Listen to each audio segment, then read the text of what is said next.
Part 7. Understanding passwords as it relates to squadding. This is going to be quite simple, but I would like you to see this so you're not surprised the first time you see it. Right at the moment that I have the password system turned on, and I can prove that by coming up here to Setup, go to System Configuration, and because it asks here for an administrator password, that tells me that the password system is turned on. I'm going to go ahead and enter that password and then go on into the system configuration screen so that you can see what is causing this.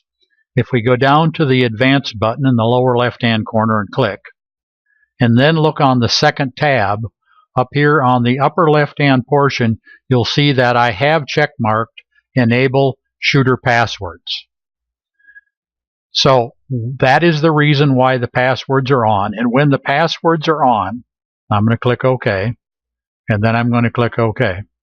When the passwords are on, here's the difference you're going to see when you're in the squadding mode. So I'm going to simulate that by coming up and clicking on File, coming down to Start a Squadding Session by clicking on Start Squad Session, and then in the Select Squad window that opens, I'm going to click here on this squad of 3, Bob, Henry, and Ralph, and I'm going to say OK. And now notice here in the squad login dialog that you have something that you haven't seen previously, and that is a requirement for a password. So I'm going to start by typing in Bob's password, and then I'm going to come over and click on Login. Once I click on Login, then the rest of the information shows up, showing that Bob is going to be on Station 1. He's got a trap singles gun, and he's at 16 yards. And of course, all these things could be changed, but this is how we have this particular squad set up. So think about it this way. You're a squad of 3, and when you go to start to shoot a round, you are going to individually have to walk up to the keyboard and type in your password and click Login. So Henry, come on up here and put your password in. So we saw Henry put his password in, click on Login, and he's ready to go. Ralph, come on up and do the same thing.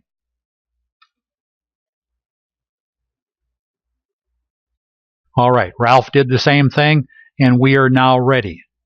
So that completes the difference that you're going to see when the passwords are turned on. And this will happen definitely when you're at a gun club.